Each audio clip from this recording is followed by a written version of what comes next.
नमस्कार, popular TV के top 10 Rajasthan news में आपका स्वागत है। आइए बात करते हैं आज की ताजा खबरों पर। कांग्रेस पर तंज कसते हुए भाजपा की जीत पर आश्वस्त केंद्रीय मंत्री अनुराग ठाकुर ने आज कहा कि जनता का इंतजार खत्म होगा। अपनी लूट के लिए मशहूर राजस्थान की कांग्रेस सरकार से लोगों को मुक्ति मिलेगी। दावे और झूठे वादे उनकी पुरानी आदत है। भाजपा सरकार बनाएगी सरकार। भारतीय जनता पार्टी ने चुनाव प्रचार में भी पूरी ताकत झोंकी और मैं कह सकता हूं कि नतीजे भी भारतीय जनता पार्टी के पक्ष में आएंगे, क्योंकि जनता चाहती है डबल इंजन की सरकार, जनता चाहती है विकास। और जहां मैं राजस्थान में खड़ा हूं, यहां तो पिछले 5 वर्षों में महिला अपराध, अराजकता और भ्रष्टाचार इसका ही बोलबाला था और जनता एक तरह से इंतजार कर रही थी कि कब अवसर आएगा, कब भ्रष्ट सरकार से मुक्ति मिलेगी। और जब वोट पड़े तो निश्चित तौर पर जनता ने एक सुशासन वाली, विकास वाली भारतीय जनता पार्टी की सरकार चुनने के लिए वोट किया होगा, ऐसा मेरा मानना है। और कल के नतीजे आने के बाद राजस्थान में फिर कमल खिलने की जनता का इंतजार खत्म होगा, अराजकता भ्रष्टाचार से छूट मिलेगी और राजस्थान की कांग्रेस की इस लूट वाली सरकार से अब मुक्ति मिलेगी। केवल एक दिन का इंतजार और लोगों ने जो कमल खिलाने के लिए आशीर्वाद दिया है उसके लिए उनका धन्यवाद। दावा कांग्रेस कर रही है कि उनकी योजनाओं के बदौलत दोबारा से रिपीट होगी सरकार। दावे और झूठे वादे ये कांग्रेस की पुरानी आदत है और जैसा पहले 5 साल पहले राहुल जी बहुत बड़े बड़े वायदे करके गए थे, वो खोखले वायदे भी रहे। और अब मैं इतना ही कहूंगा कि कांग्रेस का चेहरा बेनकाब हो चुका है। कल केवल नतीजे आने बाकी हैं और जनता जो एक अच्छी सरकार चाहती थी वो भारतीय जनता पार्टी बनाएगी। चलिए कल करंट। राजस्थान में एग्जिट पोल के बाद बीजेपी और कांग्रेस के नेताओं के बीच आरोप प्रत्यारोप का दौर जारी है। बीजेपी सांसद और सवाई माधोपुर से उम्मीदवार किरोड़ी लाल मीणा ने मतगणना से पहले कांग्रेस पर हमला बोला है। उन्होंने कहा कि कांग्रेस ने अपने जीते हुए उम्मीदवारों को बेंगलुरु ले जाकर शिविर लगवाएगी, जिसके लिए पार्टी ने 2 रिजॉर्ट पहले से ही बुक कर लिए हैं।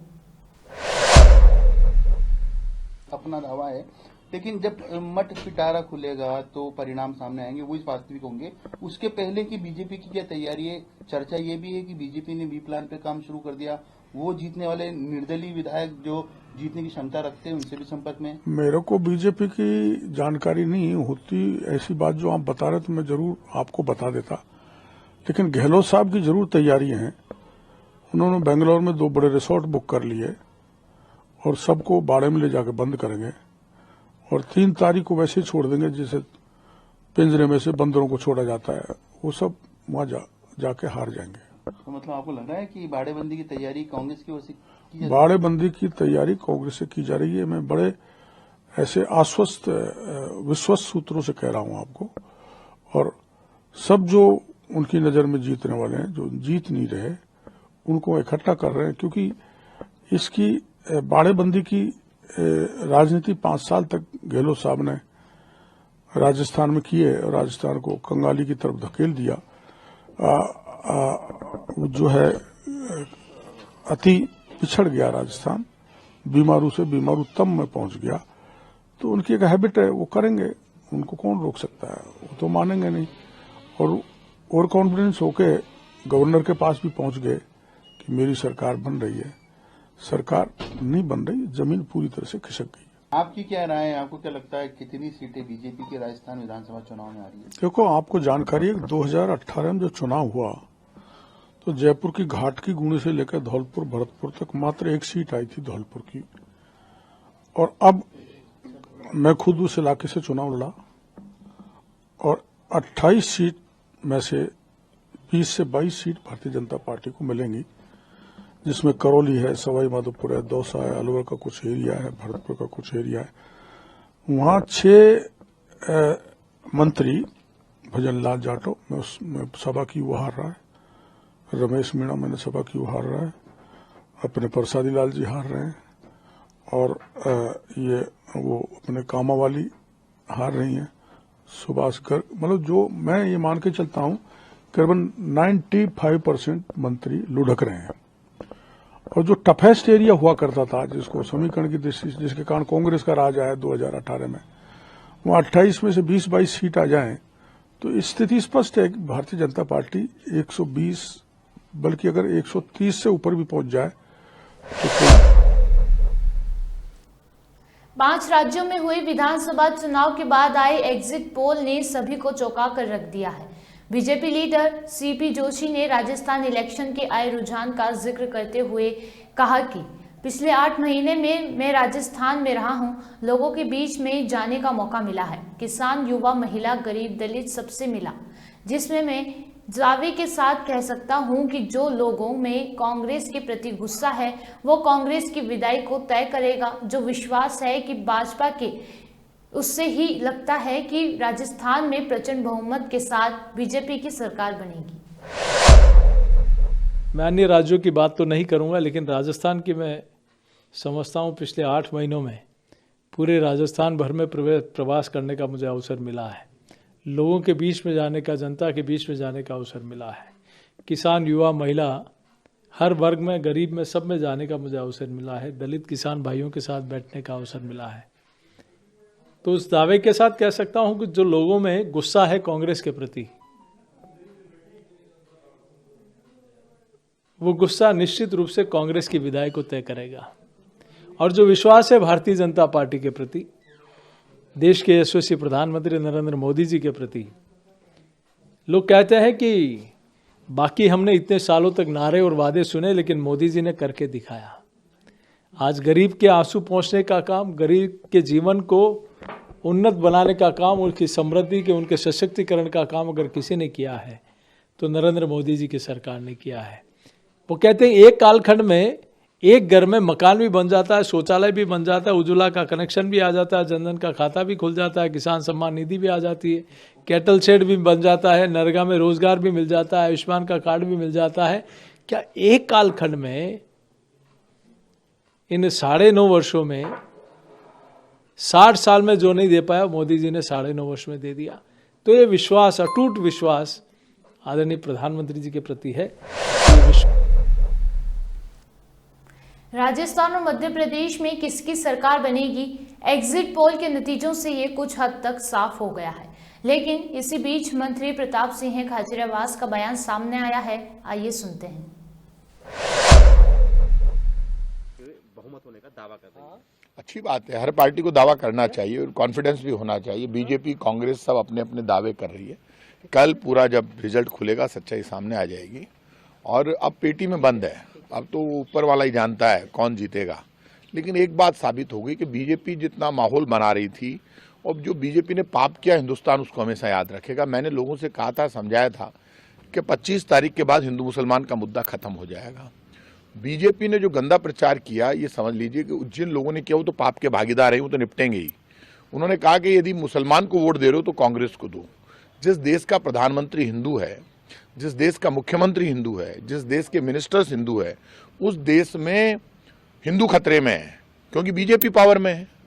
राजाओं के राज में जब मुगल बादशाह थे तब कभी भी हिंदू खतरे में नहीं आया। इस देश में मुगलों में और राजपूतों में बड़े युद्ध हुए, सिखों में और मुगलों में बहुत युद्ध हुए, तो भी हिंदू खतरे में नहीं आया जब मुगल बादशाह थे। आप मुझे ये बताइए, बीजेपी खुद का काम नहीं बताती, मुद्दों पर चुनाव लड़ती नहीं। भारतीय जनता पार्टी जिस पाप के रास्ते पर चल गई, बताना चाहिए कर्मचारी, व्यापारी, मजदूर, किसान, विद्यार्थी के लिए बीजेपी ने क्या किया। और वोटर को ईमानदार बनना पड़ेगा, उसको कांग्रेस, बीजेपी और तमाम कैंडिडेट से पूछना पड़ेगा, आप मेरे लिए क्या करने वाले हैं, मेरे लिए अब तक आपने 5 साल में क्या किया, आपकी प्लानिंग क्या है, मेरे एम्प्लॉयमेंट के लिए, मेरे घर के लिए, मेरी गली के लिए, मेरे जयपुर के, मेरे शहर के लिए, मेरे स्टेट और मेरे देश के लिए। अब वो मुद्दे गायब हो गए 25 तारीख के बाद। अब कहां है हिंदू मुसलमान का मुद्दा? बीजेपी खतरे में, इसलिए बीजेपी हिंदू को डराती है। और हिंदू को जितना कायर बीजेपी ने साबित किया है, उतना तो कभी कायर था ही नहीं हिंदू। वो तो कहती है हिंदू तो सबसे कमजोर कौम है, सनातन धर्म सबसे कम। मैं सनातन धर्म को मानता हूं, सनातन धर्म से बड़ा पावरफुल कोई धर्म नहीं है, जो सबको साथ में लेकर चलता हो, सबके प्यार और प्रेम की बात करता हो, जो सबके पूरे ब्रह्मांड की भलाई की बात करता हो। जब भगवान राम और कृष्ण के लिए कहा जाता है पूरे ब्रह्मांड के मालिक, और बीजेपी कह रही राम हमारे हैं। सनातन धर्म और हमारे वेद पुराण ये कहते हैं कि राम तो पूरे ब्रह्मांड के मालिक हैं, तो सब कुछ राम से ही है। तो बीजेपी का ये पाप ज्यादा दिन चलने वाला नहीं है।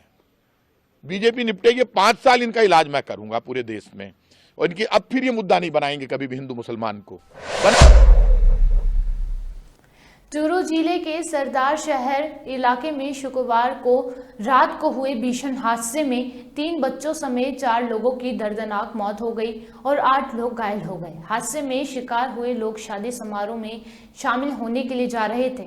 हादसे के बाद शादी के घर में कोहराम मच गया। मौके पर पहुंची पुलिस ने शवों को श्रीडिंगोपुर के अस्पताल में मॉर्चरी में रखवाया है। घायलों का बीकानेर जिला अस्पताल में इलाज चल रहा है। पुलिस पूरे मामले की जांच में जुटी है। राजस्थान विधानसभा चुनाव 2023 के लिए मतदान 25 नवंबर को हुआ था और मतगणना 3 दिसंबर को होगी। इससे पहले मुख्य निर्वाचन आयुक्त प्रवीण गुप्ता ने शुक्रवार को मतगणना केंद्रों का निरीक्षण किया।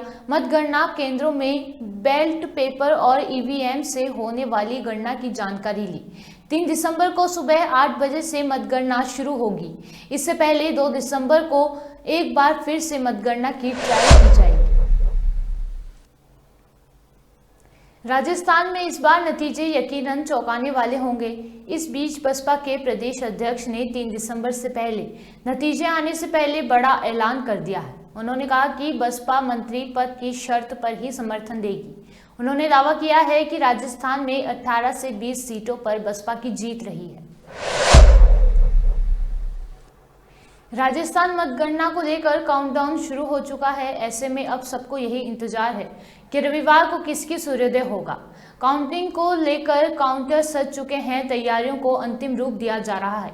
मतगणना को लेकर कल सुबह 8 बजे से काउंटिंग की सिलसिला शुरू हो जाएगा, जो आने वाली सरकार और 199 प्रत्याशियों के भाग्य को भी तय करेगा। Malviya Nagar triple murder case में जयपुर पुलिस को बड़ी सफलता मिली है। मां और 2 बच्चों की गला रेत कर हत्या करने वाले दरिंदे को पुलिस ने 3 दिन बाद देर रात सिंधी कैंप इलाके से गिरफ्तार किया है। पुलिस आज मुख्य आरोपी शिव प्रताप तोमर को कोर्ट में पेश कर रिमांड पर लेगी। वहीं police commissioner Biju George Joseph press वार्ता कर पूरे मामले का खुलासा करेंगे। हत्यारे का आज जयपुर से बाहर निकलने का प्लान था, लेकिन इससे पहले ही वह पुलिस के हत्थे चढ़ गया। राजस्थान में मौसम बिल्कुल बदल चुका है। सर्दी ने फुल फॉर्म में एंट्री मारी है। मौसम के बदलाव में साथ ही राजस्थान के अनेक इलाकों में शुक्रवार को सुबह घना कोहरा छाया रहा। वहीं राज्य में हल्की बारिश का दौर अभी भी जारी रहने का अनुमान व्यक्त किया गया है। मौसम केंद्र जयपुर के अनुसार पिछले 24 घंटों में प्रदेश के कोटा और जयपुर संभाग के कई स्थानों पर हल्की बारिश दर्ज की गई।